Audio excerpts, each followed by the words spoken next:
Iran రక్తసిక్తం జంట పేలుళ్లలో 103 మంది దుర్మరణం, 188 మందికి గాయాలు.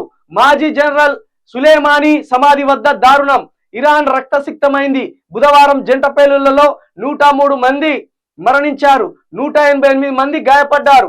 4 ఏళ్ల కిందట అమెరికా దాడిలో మరణించిన ఇరాన్ జనరల్ కాసిం సులేమానీ సమాధి వద్ద నివాళులు అర్పించేందుకు భారీగా జనం తరలి వచ్చిన సమయంలో ఈ పేలుళ్లు చోటు చేసుకున్నాయి.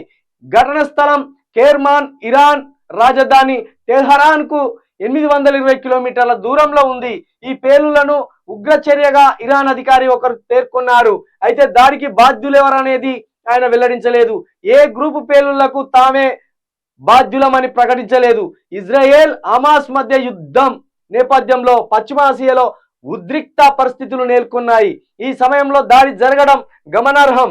మొదటి పేలుడు జరిగిన 15 నిమిషాల తర్వాత రెండో పేలుడు చోటు చేసుకుంది.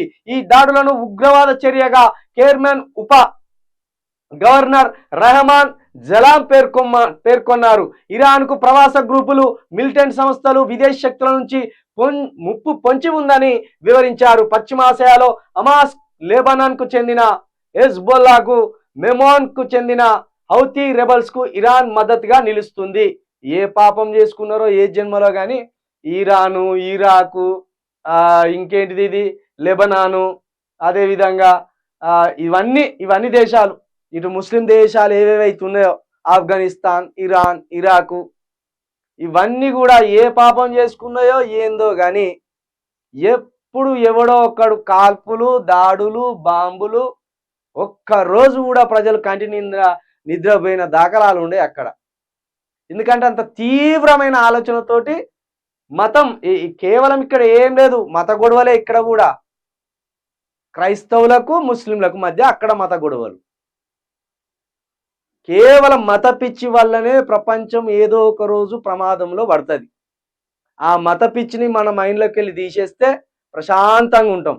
ఇప్పుడు గలాంటి శిక్ష మన భారతదేశంలో కూడా బీజేపీ పెట్టబోతుంది. దయచేసి అందరు అర్థం చేసుకోవాలి. ఇట్లా నయ్యాన పిట్టలా వీళ్ళేమన్నా చీమలా?